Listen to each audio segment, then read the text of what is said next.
Yeah, if you wanted to speak English, don't be afraid. If you have understood what I said before.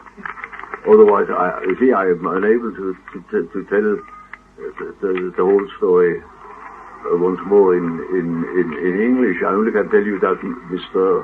Sarazzolo has asked the question about the shadow cast by analytical psychology in general. My view is that it casts a tremendous shadow, which you can see if you open your eyes. You can read it everywhere, but one could not construct a real, a valid shadow by the data given, the documentary data given by analytical psychology, because I simply don't know where the great holes are. I always try to fill them, and as far as I have seen them, I have filled them as well as possible. Of course, it is not perfect. I have done it as well as I could.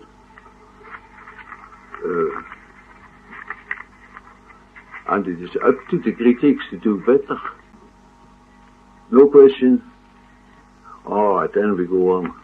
Mrs. Heumann fragt, is the animus of a woman whose superior function is thinking in possession of her feelings and producing inferior value judgments, or is her superior thinking due to a developed animus while the eros principle remains unconscious and in the hands of the shadow? You see, when the animus of a woman whose superior function is thinking is in a normal condition, then there is no reason whatever why she shouldn't or couldn't be in possession of her feelings. When her thinking is proper, it will not interfere with feeling values, and so it will not stop a feeling development. On the contrary, it will lead to it. Because when you follow your intellectual development, you soon will come to a place where fate will show you that you can't get through with intellect alone, that you need feeling. You see, you cannot go on with intellectual development and not get into a collision with the feeling values. And your intellectual development would be badly at fault if you would neglect the values. Not that it didn't happen, that is just our trouble. We developed the intellect with no regard to feeling values. And then you simply get stupid, dumb, as intellectual people are who neglect feeling values. Nothing is more stultifying than the absence of feeling values. Now, it is true that when a woman has a superior thinking function, then she probably has developed her thinking through the critique of the animus. That would be necessary. No thinking can be developed under an animus, but because the animus is the contrary of thinking. You see, for instance, I criticize a woman, and then she said, "Oh, I thought," and that means she did not think.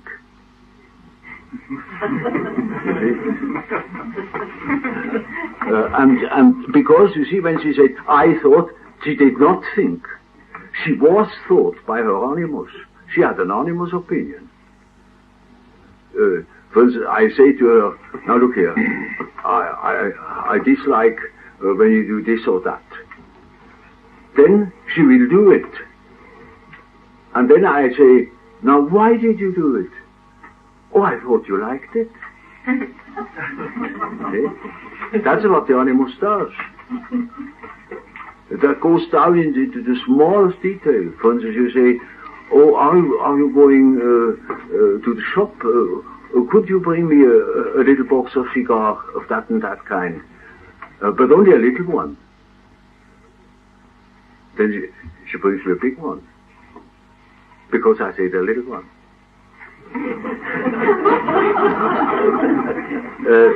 And then she said, oh, I thought, you know, just not. Now see, when she has a superior intellect, then she must have gone through a process of cleansing intellect, because animus is absolutely prohibitive. It is just not mind. It is anything else, but just not mind. It's the contrary of a real intellect. But you see, if on the other hand her superior thinking is a superior animus, then her real intellect is inferior. And what she has, or what appears to be an intellect, and is nothing but her animus, then she possesses no intellect. She can be behind the screen, the animus screen, as stupid as you want. And so she is. I shall never forget, I was once at a diplomatic dinner, and my lady I was afflicted with was the sister of a very famous man, and she was apparently the big thing, the big mind, you know, and she had very intellectual circle. On the moment we sat down, for 1.5 hours, she absolutely swamped me with philosophy and God knows what. I had no chance to fit in one single word. Then suddenly she stopped, feeling that now I must be flawed, and said, but I always talk, what are your views with reference to this or that highly abstruse philosophical subjects? I said, you know, I would be very interested to know what you think about these things. But now I have swamped you with my ideas. I said, no, madam, you haven't. You told me what I could read in the Encyclopedia Britannica or anywhere else. I'm not interested in all that stuff. I would like to know what you think. What I think? Oh, well then I should think first.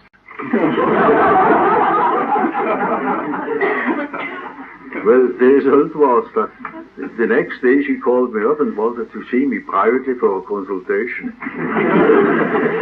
She had discovered that she never has thought the slightest thing in the world. That is a superior animus.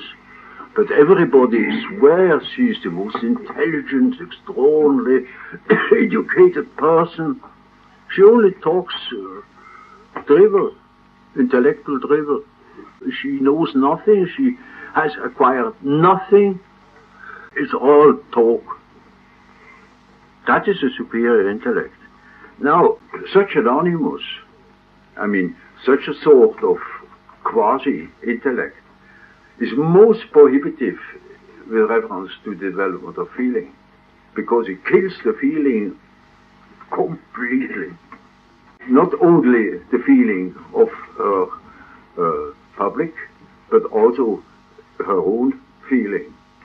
Her own feeling remains very primitive and helpless, lame, ridiculous, childish, egotistical. Her feeling is simply impossible. And she also is unable to establish a feeling rapport, because your feeling is killed from the start. Because even a woman begins to talk such drivel, a man with a trace of intelligence simply drifts off, he falls asleep.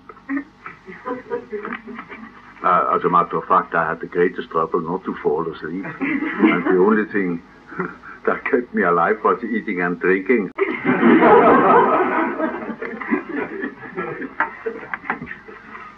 Any other question? Well, Dr. Jung, would you equate this intellect with her thinking function? Yes, yes. Or with, no, with say, her with thinking her ego, function. as the speculative and practical sides of intellection, which would go into ego formation? No, it is, you see, the definition of intellect, you find in my psychological types, it is the function of thinking, whatever that is. But only philosophers don't know what thinking is. Psychologists do. Any other question? Could one say that instead of saying that the superior... A bit louder, please. The superior thinking then is not due to a superior animus, but to a redeemed one. Would that be right? What's the superior intellect? Yeah. The real one? Is due to a redeemed animus. Not due to a redeemed animus, but the redemption of the animus is due to a better thinking. That woman only, I spoke of, only gets rid of her animus when she begins to think, when she is condescending enough to come down to the fact that she never has thought and she doesn't know what thinking is. Then she begins, and that is the redemption of the animus. The animus is caught in the primitivity. You see, that is the spirit that fell into matter and must be liberated, and that only can be done by real thinking, by the thinking of the individual, not by that demon that consists chiefly of words. That is, of course, the danger of any woman with a good intellect, that she eats the wrong food, that she eats the straw and not the oats, the husks and not the contents. And there are, of course, men who cater to it, men whose whole intellect consists of words, and they use the words as a sort of magic means to twist the mind of the women. You see that in practical cases of fils à papa, where father produces the wrong kind of spirit, and she eats all that and is poisoned for a lifetime. Now, of course, what I said here about the misadventures in the development of a woman is equally valid for the men. There you see the same twisting of the feeling life of a man through the viciousness of the sloth or the lies of the mother. Now there is a question of Mr. Raleigh. I better read it. When we speak of repression, does this imply that the repressed matter at its origin did once arise to a conscious level, in which case the difference between suppression and repression would be one of the present degree of consciousness, or is it possible for repression to function without the repressed matter ever coming up to consciousness? Now this is quite an apt problem, which when I was quite a young man and still a good friend of Professor Freud, I had taken up with him, because the term repression confers the idea that a content which needs a conscious content, otherwise you couldn't speak of it. The content that is conscious is repressed by an action, say a moral action or something like that, equally conscious. But then I had made my association experiments, and I found complexes that never had been conscious, couldn't have been conscious, and they were repressed. So the question arose. The patient never had been conscious of this fact. Yet it showed itself in a repressed state. He has never repressed it. He never knew it. It only can be that something has developed in himself from his unconscious, and he didn't know it, that such a development took place. It is all quite naturally in an unconscious state. Still, it is subliminal. It hasn't reached the surface yet. But it never has been on the surface and has been repressed. I put that question to Freud, and he said, yes, you are quite right. There are such things. But he never made use of it. And later on, I came back to it. And he didn't like it. Because that was a case where the theory of repression was inapplicable. It is awkward, yes, when one has such a nice theory of repression that applies in most cases, and certainly you have a case where it doesn't apply.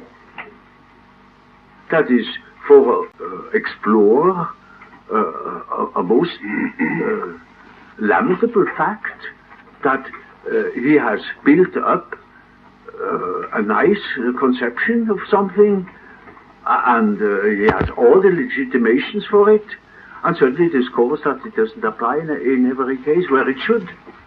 Of course one dislikes it, but I always felt a sort of defeat when it happened to me that there is a world perhaps of experiences that don't enter that concept which was meant to catch them. I can well remember the time when I was working over the types. I first thought only of thinking and feeling types. And then, by chance I should say, I discovered that sensation must play a role. Yeah, of course.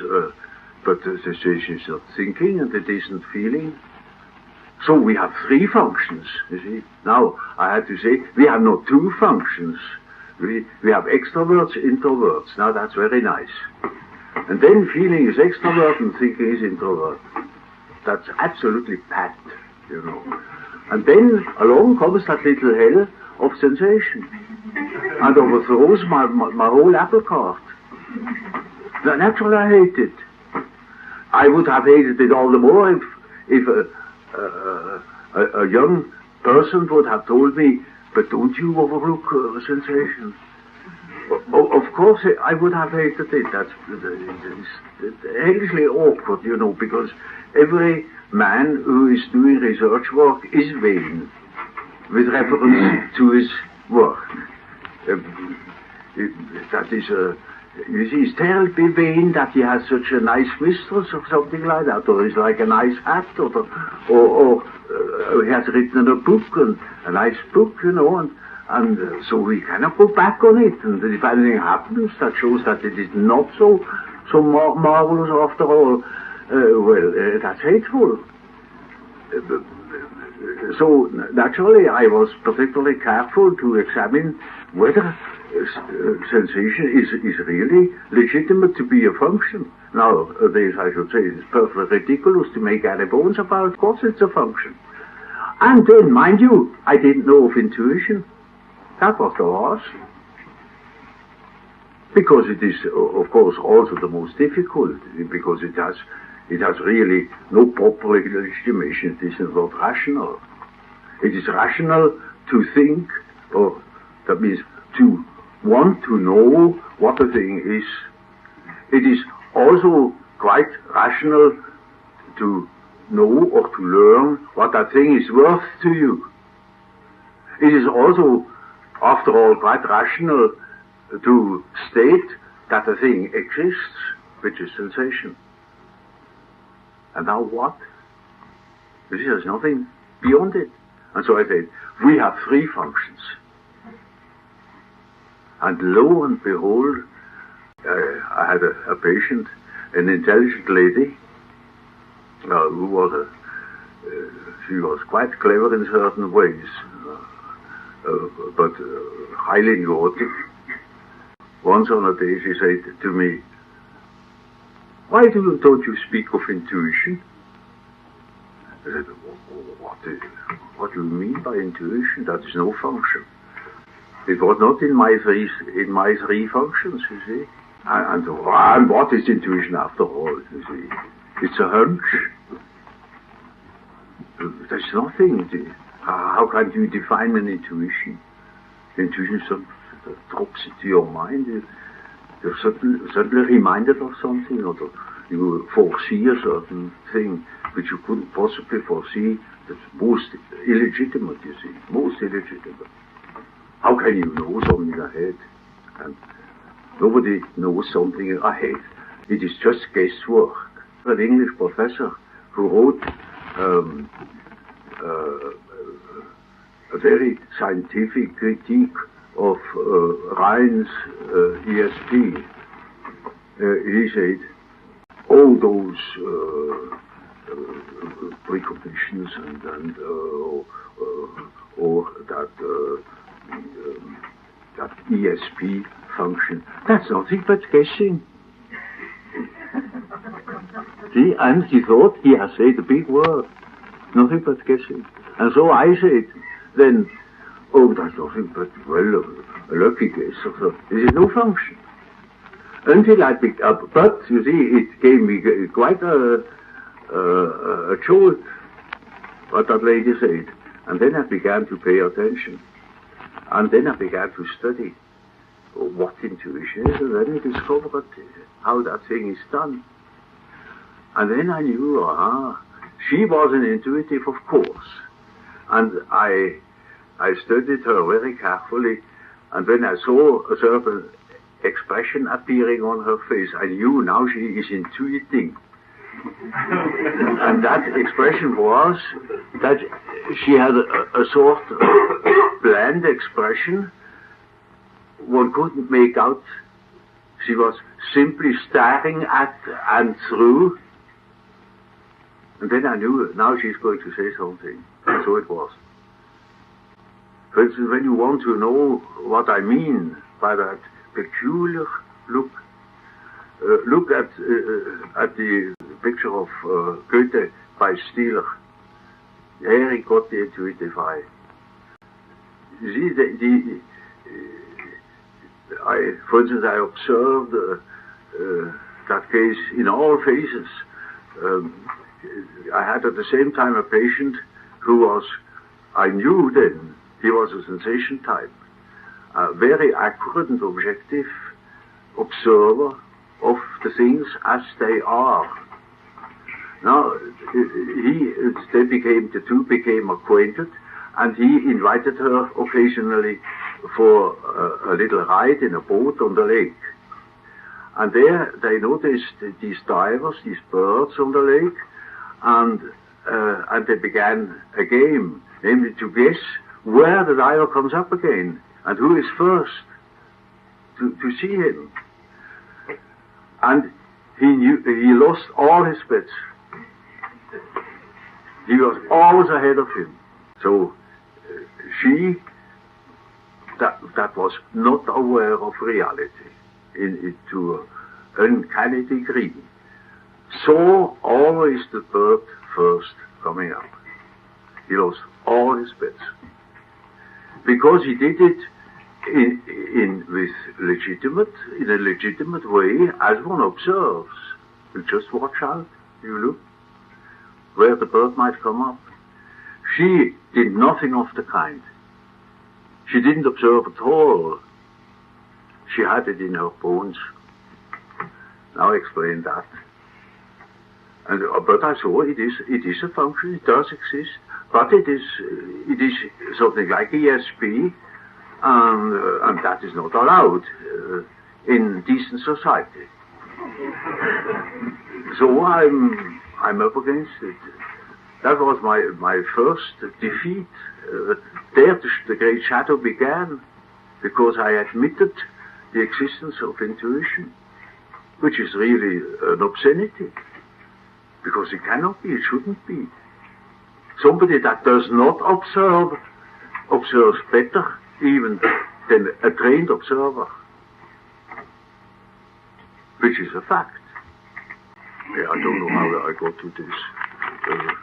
How did I get to this argument about the I would like to go back to that because it was the question of repression. Yes.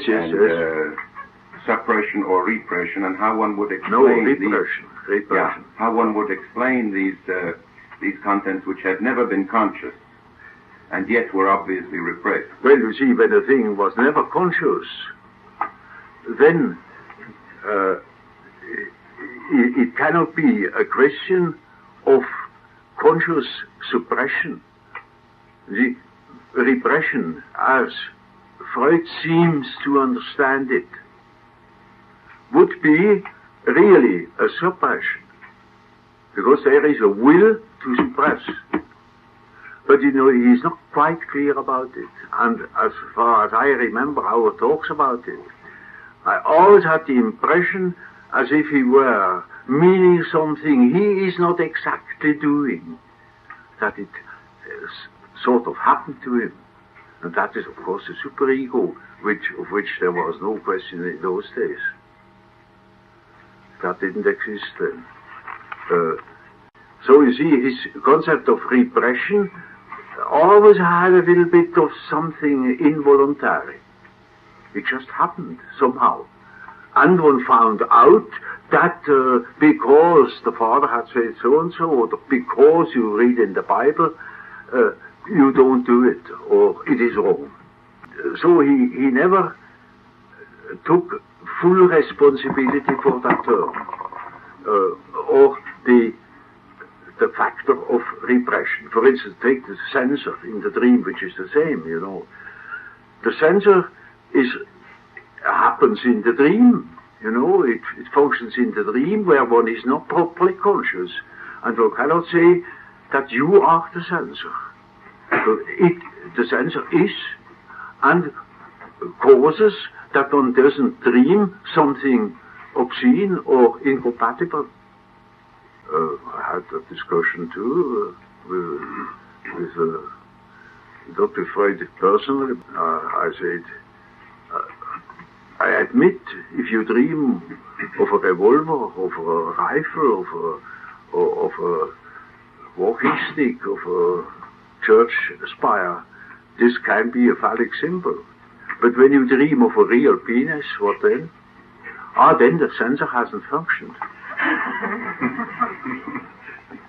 You see? So the censor is an autonomous figure, a very mystical something. And later on it became obvious that it was the superego. But in those days I knew, I was with Freud, that concept didn't exist. And so his idea of repression remained a bit in the dark. But, you know, when we speak of his theory, then I would rather use the word suppression. That I know this is wrong, therefore it must go. Or, as Nietzsche says, this is what I have done. I cannot have done it. I could not have done such a thing. Finally, memory fades out. That means it is no more. Now you see, that is how repression works. But this is, when you pull it out into the light, then you must say, well, for such and such reasons, I'm quite conscious of. I have taught the Decalogue, I had my education, and for those reasons, I exclude this thing. I let it drop over the table, or I stamp my foot upon it. It would be then a conscious affair. But over against these repressions, there are things that are definitely not repressed, because they are utterly unconscious. They begin to germinate in the unconscious. They reach a certain level in the unconscious, and suddenly they pop up.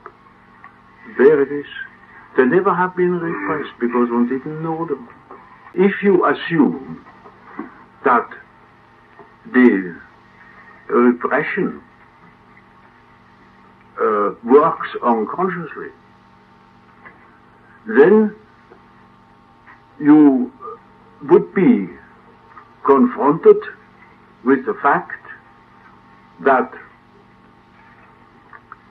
a thing you don't know is suppressed by a thing of which you know nothing. Now, how is that possible? Because when something is in the unconscious, you're just not conscious of it. And so you cannot say something is happening there because you don't know. So that the hypothesis that repression works by itself, as it were, that the contents are unknown, the repression, the fact is unknown. You only assume that there is such a thing. You know, as a matter of fact, you know nothing. You know neither the repressor nor the repressed. So we must dismiss that possibility. Now, is there any question? Gehen wir zur nächsten Frage. Und das ist die Frage von Herrn Hillman. Well, this question has to do with the importance of the body as the basis of the psychic process. The question, if I understand properly, seems to be whether the body is the apt vessel or is a good vessel for the mental development or the mental process. The question that Mr. Hillman puts in the end, what can we do towards strengthening and refining the vessel? How can we bring ourselves and our patients closer to an incarnation of the process and the resurrection of the flesh? I would say, according to my bias, and to a resurrection of the spirit. Now, I should be grateful to Mr. Hillman if he kindly would explain a little bit or comment on his question so that I see more clearly what it is about. I think I said it in the first paragraph that after a certain stage in the process is arrived at where there's dynamic content or the spirit is shows itself, a lot depends on the body as the vessel for holding this. And often yes, there you say, excuse me when I interrupt you, as the analysis proceeds so that a certain access to the spirit has been made possible and dynamic contents have begun to move, the whole trick of the work seems to depend upon the vessel. Without it being right, the process never becomes real, or it just goes up in the air, or it can turn and destroy. All this is perfectly true, but think, for instance, of people who are in a serious physical predicament, that means gravely ill, perhaps even dying, where the body is really seriously in question. Yet, it is the only moment in the life of that fellow where some spiritual or psychical process is possible at all. And his body is not at all in a favorable condition. Quite on the contrary. See, certain people need, for instance, physiological illness in order to be able to understand something of psychology. Only when they are ill or in pain, then they are apt to understand some psychological connection or a psychological significance. As long as they are normal, they are as dull as stones. It's simply nothing will register. Sure enough, one always says in corpore sano mens sana, that the mind is sound in a sound body. Yes, that is a general truth. But don't forget the psychological device. Nothing is true And even that is not quite true. So you see, one can have a perfectly splendid mental or spiritual state even against the body. On the contrary, the one who is wounded can heal the wound. And the one who is handicapped by his body can develop arts and crafts or ideas which other people cannot do. So the general banal truth, which you can read in Reader's Digest, for instance, is that you must have a sane body and then everything is all right. Sure enough, that is generally true. But this sentence is so hellishly banal that it must be true when you turn it around. True, namely, you don't need a sane body in order to be mentally sane or advanced even. On the contrary. But there is also an attitude, you know, of unsoundness, namely neglecting the body, thinking derogatory things about the body.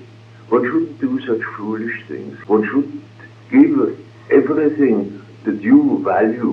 When you see an ass, a donkey, and you think, this is now this ass, this terribly stupid animal, you make a mistake. The ass is not a stupid animal. It is the same as if you were thinking of Mr. So-and-so with whom you have to do, and you think, of course, he is an ass. He is not an ass, necessarily. Or you think of him, he is a liar. He is not necessarily a liar. And if you think he is a liar and treat him as such, then you are the stupid ass and make a bad mistake because you cannot deal with him. And so when you think the wrong thing about anything, you are the idiot that turns something perfectly all right into a nonsense, into your projection. That same thing can be done with the body. For instance, there are plenty of people who, it is certainly discovered that they neglect their body. And that is naturally based upon a certain resistance against the body, or of even a philosophical or religious bias concerning the body. And then I interfere. I say, now, look here, you cannot neglect yourself like that. That shows that you have foolish resistances. And later on they will say they were ever so grateful to me that I mentioned this thing, because I kept it under the hat. Stefan Georg, he was such a fellow when he came to the hospital in Paul. He was just lousy with dirt. Incredible. Or Thomas Becket, the Archbishop of Canterbury, that was murdered. He was running with eczema all over the body, terribly dirty and neglected. That is, of course, a useless prejudice, and it is against instinct. Even here, one simply must have the right instinct. Of course, that's easily said, but most difficult to do. But as you feel with a patient, you get a certain notion, now that fellow goes wrong somewhere. So you can apply the same technique to yourself and realize that you eat too much or eat too little, or that you eat the wrong thing, that you are constipated and such things. It is pathological when people simply neglect themselves in that respect. Part of a neurosis. Or very often the outcome of historical bias. Of course, one shouldn't be so corporeal, one should be spiritual, and then one doesn't eat or develops an ulcer, and then it is much better. Have you got anything to ask about it? I must say, I see here no problem. Why shouldn't we admire the beauty of the body? Because it can be very beautiful. Now, here is a question of Mr. Stein. How can we, who through your works and your spirit have found a way back to ourselves and the source, find a vessel to receive it in the outer collective? Must we resort to the use of traditional rituals and hope that the living God will once more make them alive? Or are we destined to wait until there are new bottles, no, skins really, to contain the new wine? If so, what happens in the meantime? The individual cannot hold too much of the spirit without losing consciousness. And finally I ask, can the individual really maintain a relationship to the self if there are no traditional rituals which enable him to return from his night sea journey? Well, I must say, somebody who lives in the present time and has a certain psychological understanding is threatened by nothing else as much as by rituals, because it takes the right back into the past, and he hasn't understood. For instance, how can we assume that a living God needs a church if he cannot manifest without a church? That thing is very suspect. Such a God would mean damn little to me. You see, it's not a question to find a vessel. We are the vessel. We are the instrument. And if we don't function as such, then we have no spirit. Because the experience of a man with spirit is that he is made to function. That makes him tick, and he doesn't question whether there is a collective form in which he could express himself. That means he needs crutches, he cannot function, he needs a ritual. You see, if the spirit wants a ritual, you will do it. If it does not want a ritual, no ritual on earth can replace the spirit. There is no substitute for the spirit. And somebody who seeks a ritual, well, that's simply a declaration that he cannot function without being contained. That is like a child who says, I can't walk unless the mother holds me. Well, that is not a proper function. That is a paralysis. The traditional ritual helped us to remain in contact with the self as we understand it. It helps you to remain in contact with an idea, a symbolic idea, that we declare to have been an idea of the self. For instance, we say that Christ, in a certain way, is the idea of the Homo Maximus, of the Anthropos, of the Filius Hominis. That is a symbol of the self. But inasmuch as we have the idea that Christ really means the self, that very same ritual becomes the worst temptation to lose your relation to the self.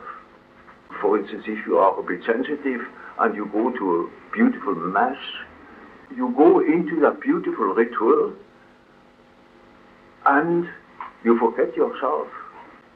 You're dissolved into that beautiful form, but it doesn't help you to keep any relation to yourself. To keep to the self is an intimate individual experience, and it is an intimate individual activity, an effort, where anything, even if it is something very spiritual, will be a mere hindrance that hinders you to understand or to become aware of your relatedness to the self. The self is, in that respect, a very small, tiny, and a very tender thing that cannot be disturbed by outside influences. So you see, a man who is alone by himself, and has no church and no holy water and no communion, would be quite lost. Such a one has no relation to the self. The relation to the self is in the first place a lonely experience. And only inasmuch as you find understanding or people with similar experience, you are not isolated. But it doesn't help you to go to church or to follow certain rituals to get that feeling, because you won't get it. I once an old Catholic peasant say to me, Doctor, you know so many things. I would like you would explain to me once why do we Catholics not keep together? I said, but don't you keep together? I said, oh no, we don't keep together. The Protestants, they are far more interested in each other. He gave me examples in a very naive way. And then I saw what he meant. Namely, he meant something quite intelligent. The Protestant has no ritual, practically. He has no community in a form. If there is community, it's all human and often quite rational. But in Catholicism, it's quite different. You have a church, you are a member of the church, you are in the church, and that is your relationship to other people. You don't need to take care of it. Just go through Protestant villages. There, the dung heaps are neatly folded and are quite a sight. In Catholic villages, very often the dung heap isn't nice. It's rather in a bad and anesthetic state. You can see these things because one cares less what other people think. The Protestant is far more concerned with his neighbors. A parson here in Zurich told me an interesting story. He had 7 children from a shoemaker who was a Czechoslovak and Catholic, and all came to him to be confirmed. He got interested and went to that man and asked him, I know you and your wife are Catholic, why do you send me your children? He said, well, I know it's very peculiar, but I think it's better for them. They learn more about social connections, friendships, than when they are Catholic. Because in a way we get too easily off with confession. It takes the sting out of things, and then why go any further? Why make an effort? That is a very serious thing. For instance, I had a colleague, he was a professor, a thin man, like myself, and he once asked me, now say, what would you call a neurosis?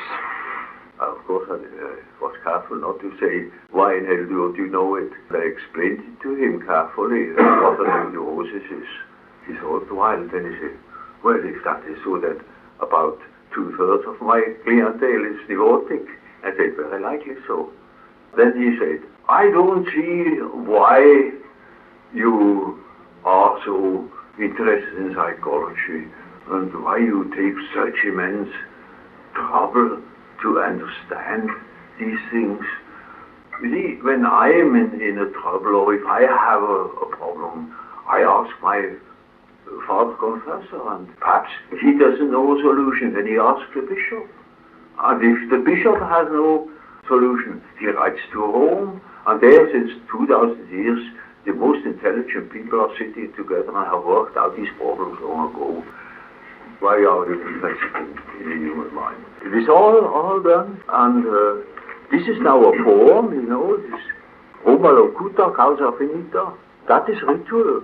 That is ritual life for you. Now, such a man, you see, he hasn't even an interest. He sees nothing. He's completely blind. If fate had thrown me together with him, and it would have been, he's quite a nice fellow, and it should have been a friend of his, I would have been a white elephant to him forever. He would have understood nothing at all, and I would have handled him like a sack full of potatoes. Because such a man means nothing to me whatever. That is a serious handicap. When you live in a ceremonial way or in a ritualistic way, the vessel grasps for you, you don't grasp. There is, for instance, a question of Dr. Spiegelman about the symbol and its distinction from the sign. Now that is a theme, you know, probably we are well informed about, and it can be found practically everywhere. And, that's the elementary thing which doesn't need a special answer.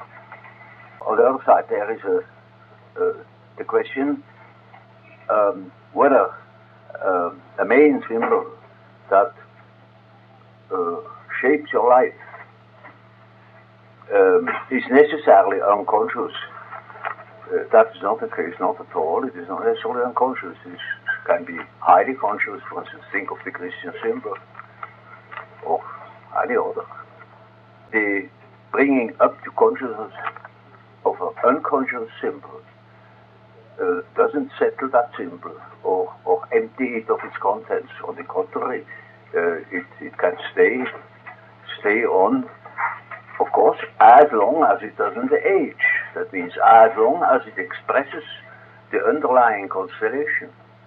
When that changes in the course of time, perhaps in the course of a long time, then it ages, and then it doesn't express anymore, either totally or partially. Now, the ideas of synchronicity has nothing to do with projection, with psychological projection. Those two concepts are incommensurable. Now, you see, that leads us to questions that we are coming to now. Namely, the question, what is man to do with his passionate, primitive, chthonic animal nature? The chthonic passions have, in the Occidental world, become identified with evil, and the spiritual passions with good. Instead of denying them or transcending them, the psychologists may answer that we must accept the dark instinctual forces. We must incorporate them and stop projecting them. But what does acceptance mean, and how does it make it less destructive? This is a serious question, you know, and a very decisive question.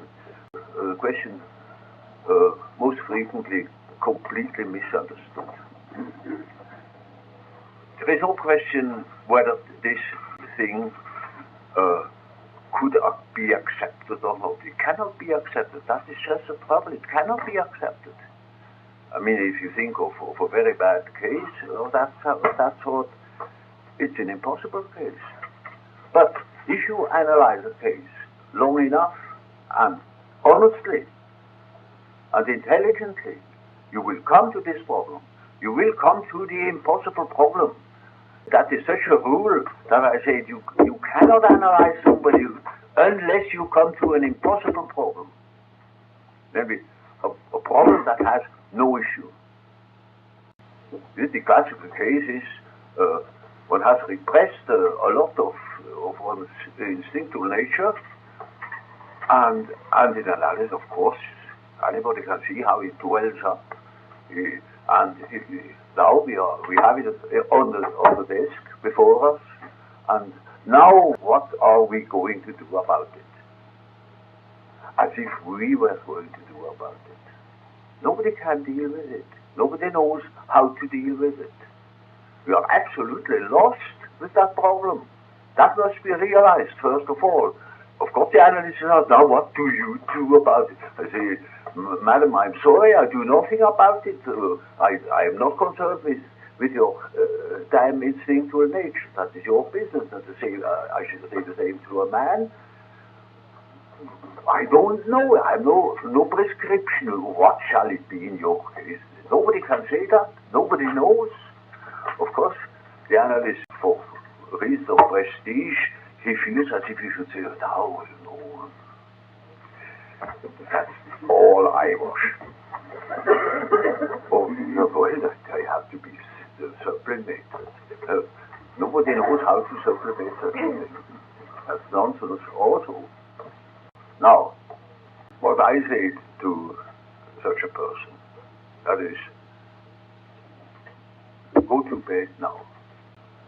Think of all the things you are concerned with. The unanswerable question. And see what you dream. I have no answer. Nobody has an answer. So, you see how your own nature, or the unconscious, or God knows what, how that reacts.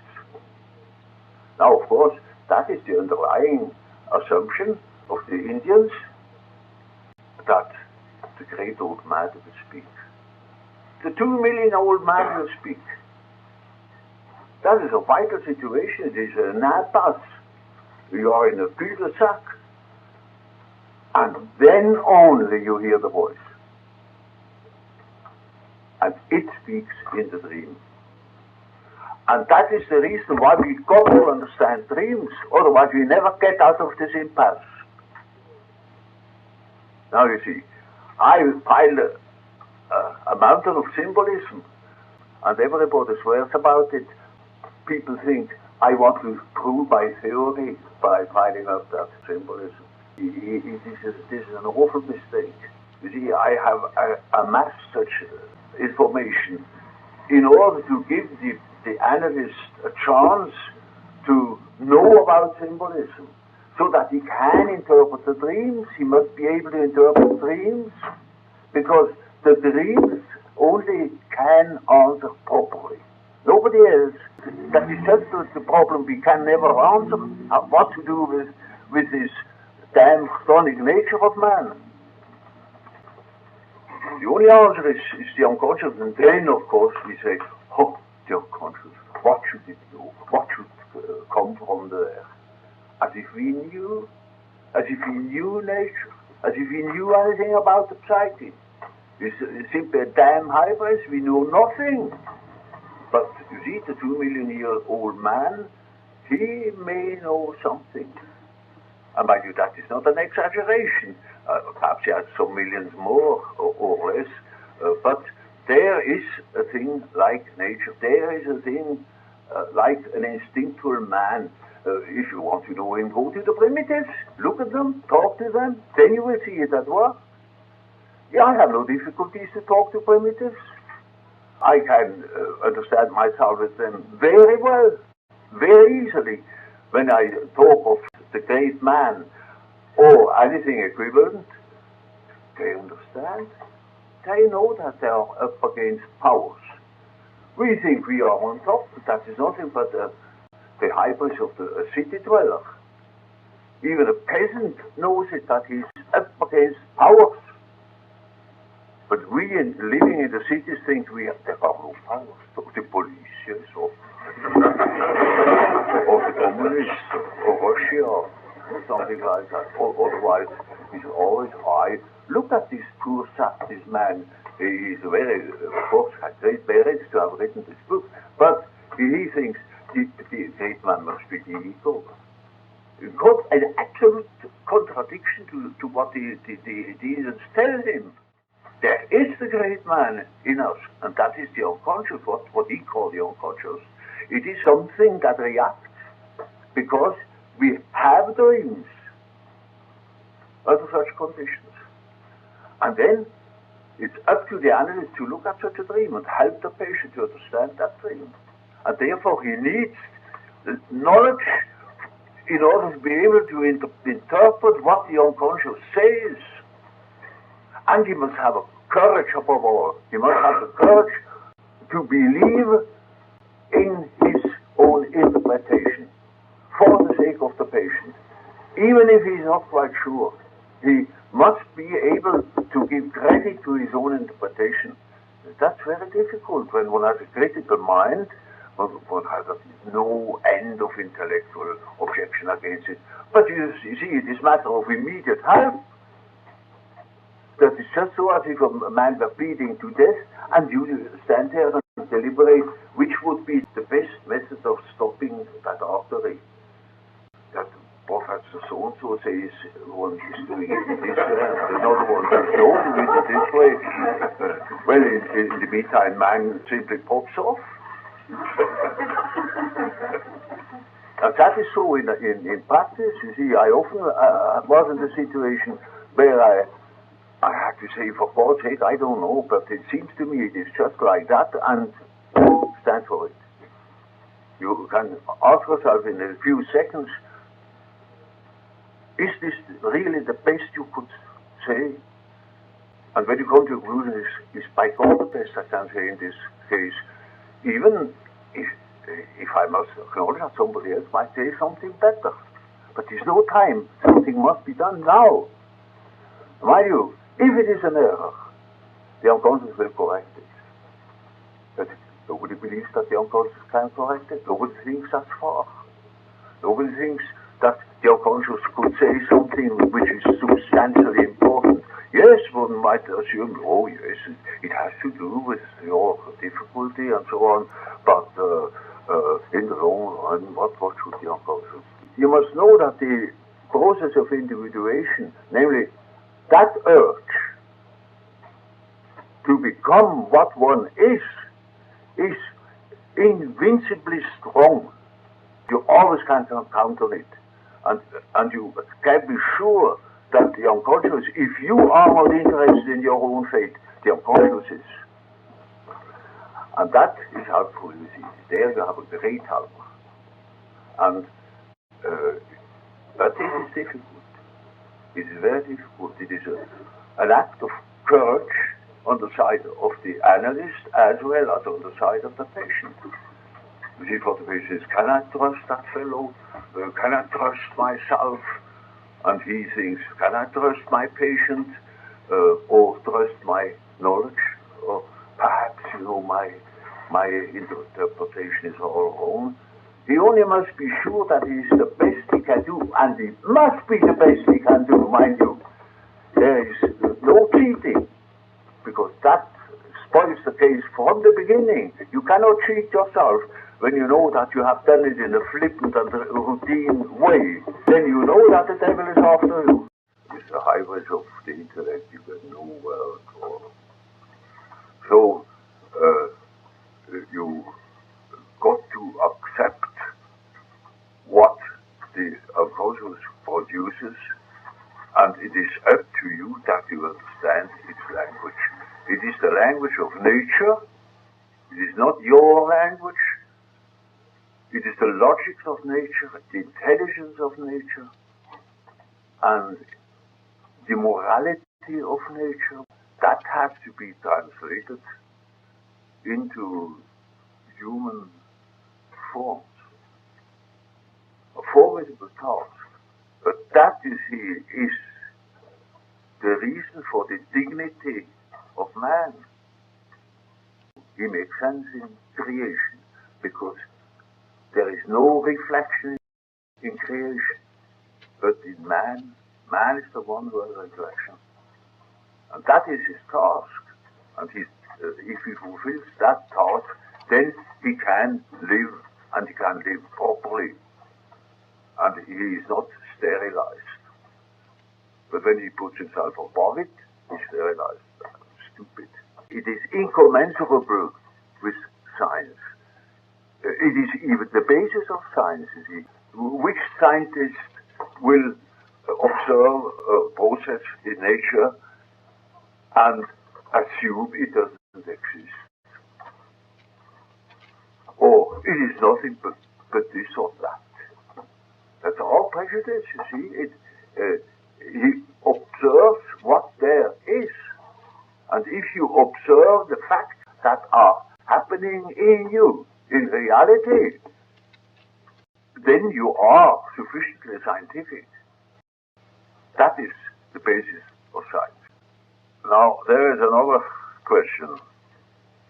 Is not the human bond a central and vital link in analysis?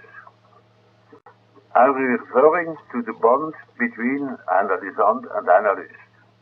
Now, I always held that the analyst is a human being, belonging to the species Homo sapiens.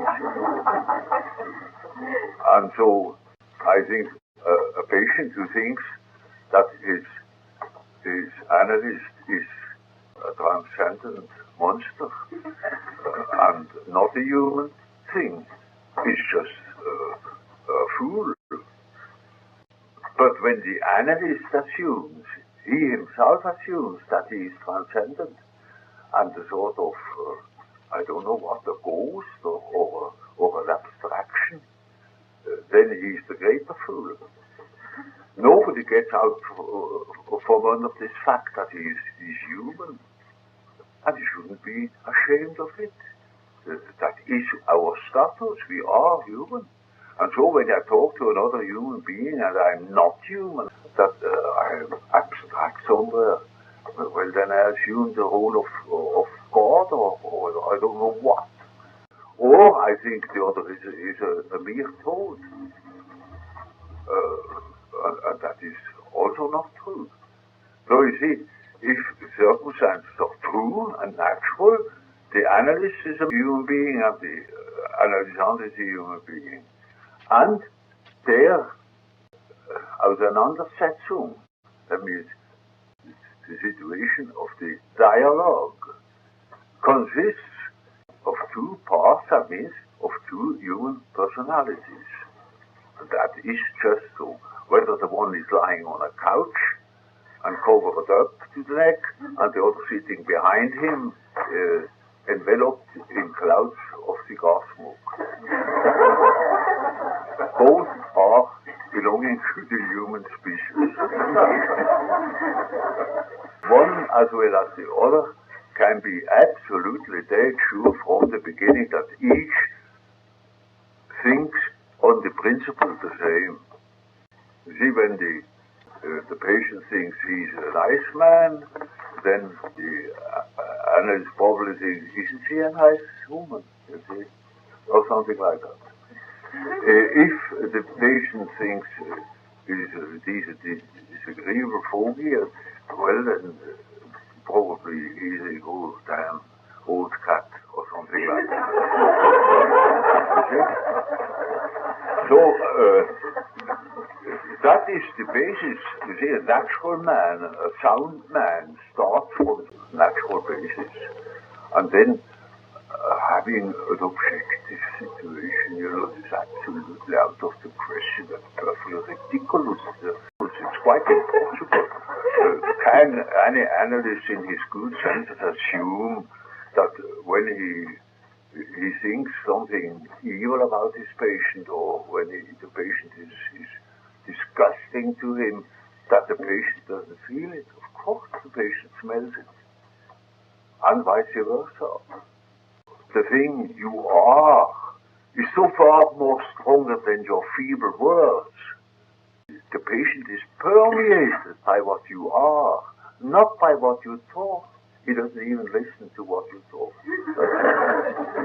You see, patients listen astonishingly little, and analysts all the more. But all the more they are permeated by the real being of the patient.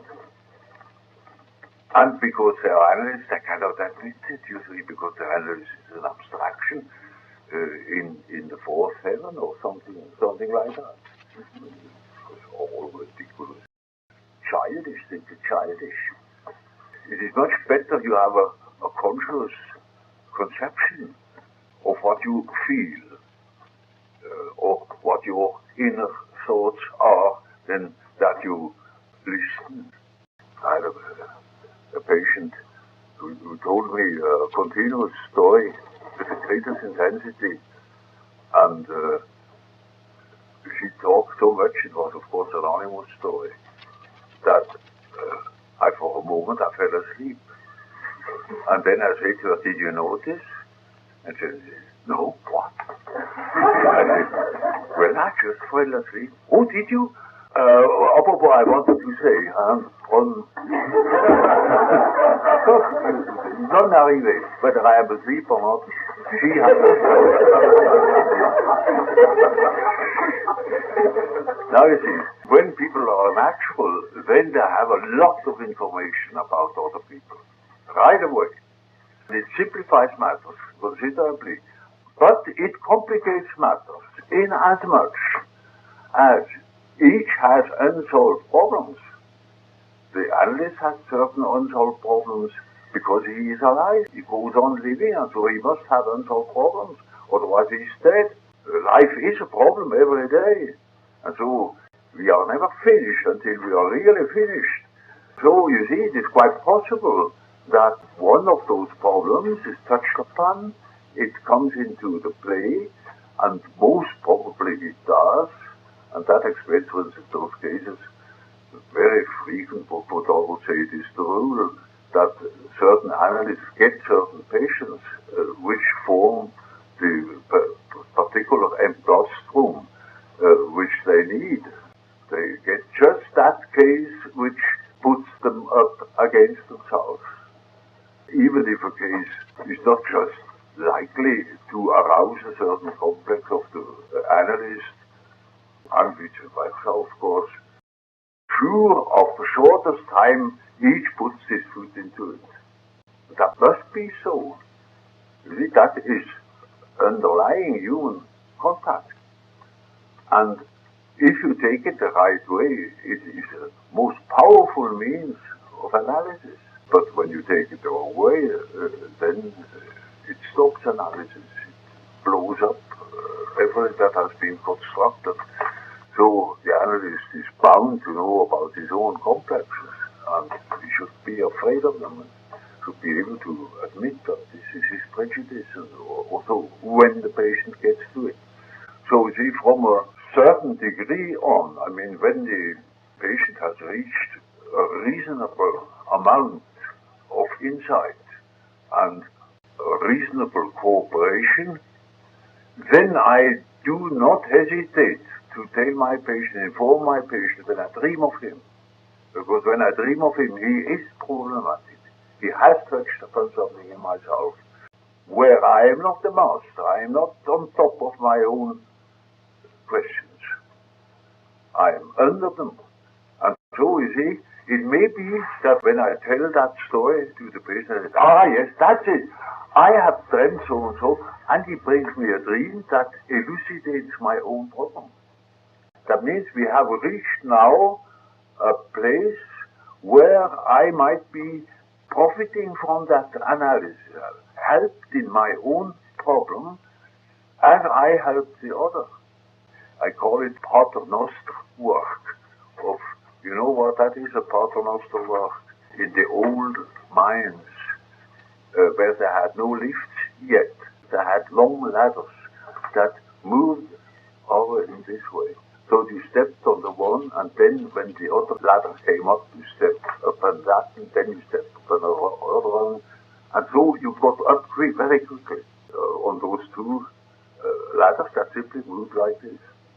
That is a part of master work. And so you see, one step ahead, the patient can be a step ahead for the others too.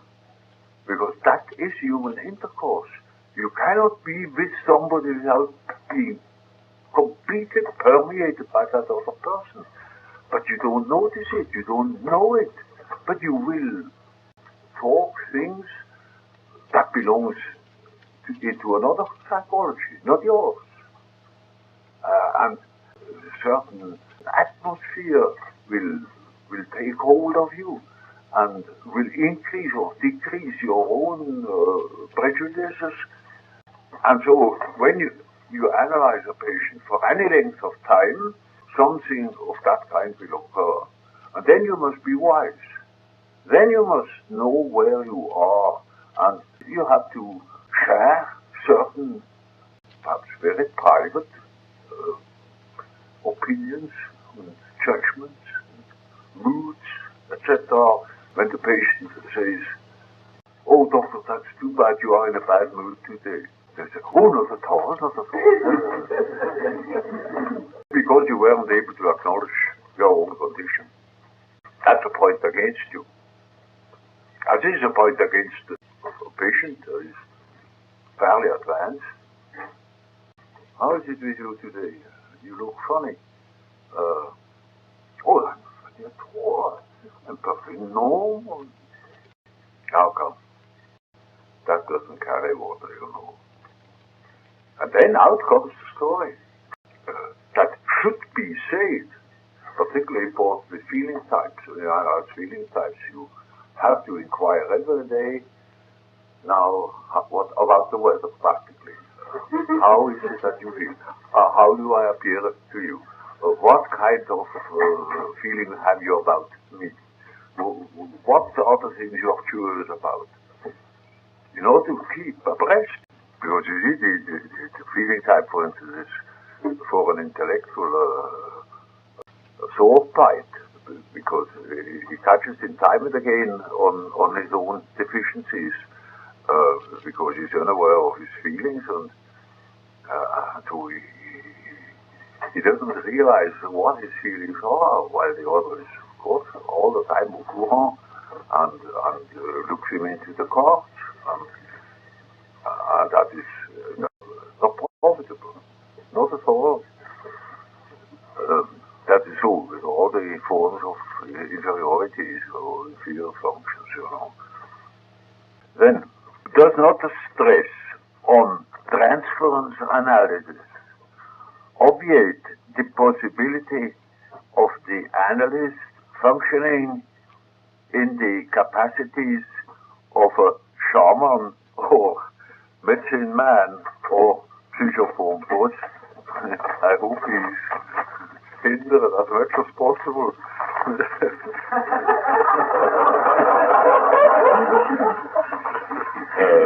That is exactly why one has transference analysis. I mean, transference analysis, meaning the business of transference understood as a sort of projection that is hindering the clear understanding of the situation.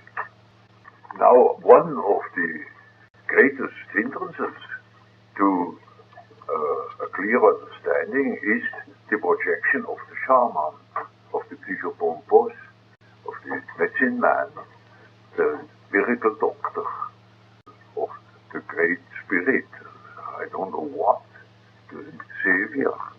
As soon as you are elevated to such a rank, you are made powerless, because then the patient, of course, naturally, and when the analyst is a fool, then he's completely blindfolded, and he's lost in a sea of mist.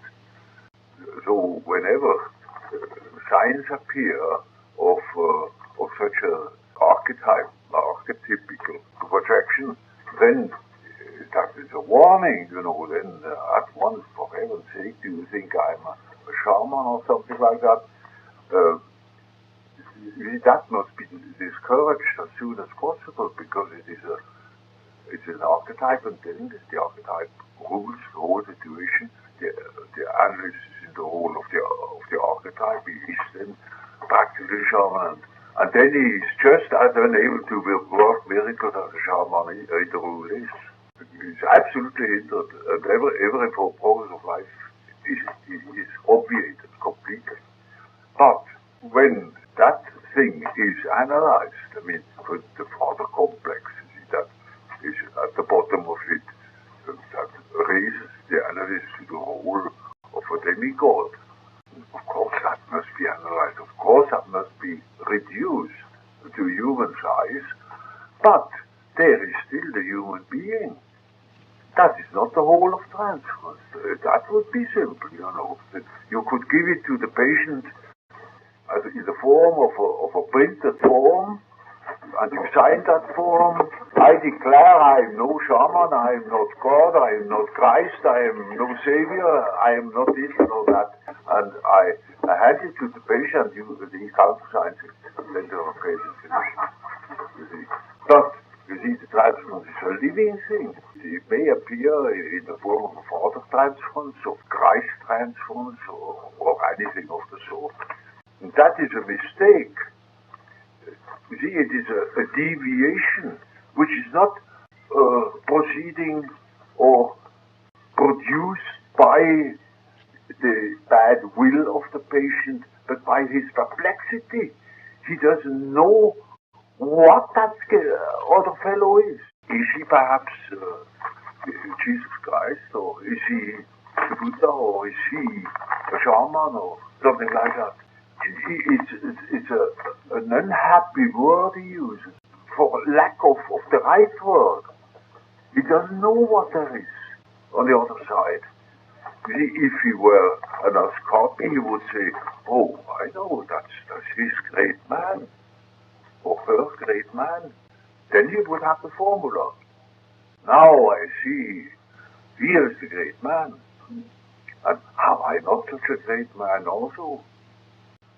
Is this perhaps a business between two great men? Not between Mr. So-and-so and Mr. So-and-so, or with so-and-so. The copy would have a great advantage. That is a mountain of work until people can see that. And how many of the analysts of today understand it? Very few, I tell you. But that is the point in analysis, you see, that first it seems to be, he's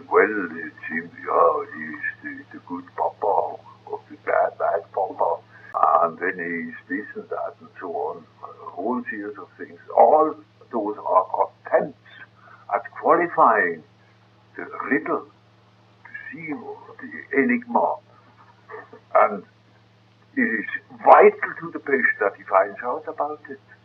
Because if he doesn't find out it with the analyst, he cannot find out himself. Because there is nobody else that would listen to him. So it must be the analyst, and the analyst must be able to answer these questions so that the patient can see what he or she is. You see, unless you can compare yourself with something. You cannot say, I am this and not that. So he must be able to say, I am this, but he only can say that when he knows what the that is. And therefore, that is the purpose of this form of transference. Then, let us assume we have come to the end of these perplexities, and there is still the question of transference. Still the same thing. And it has no name. This must be quite personal. And that is awkward, because both know it isn't. If they are honest, it isn't. It is something else. Everyone who is convinced that there is an unconscious, there is such a thing as archetypes, well, he is to be congratulated, because he knows what it is. He knows, here is an archetype in the play, and it is the great man, or whatever he calls the thing behind the scenes. And then he discovers that transference at bottom is by no means a personal fantasy that has to be reduced. You only lose an enormous value when you sit to personality, to individual personality. Namely, you use the connection with the collective unconscious, with the real source of life.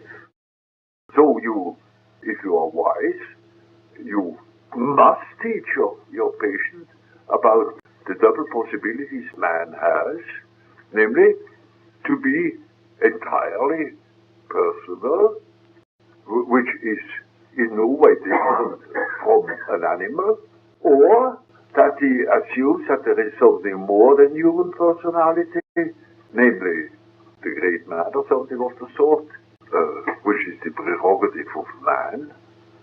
Then he can see the situation in other light. You only arrive at this insight by dream analysis and by the understanding of symbolism. That's the difficulty of it. There is only one question more, and that is about the very practical question of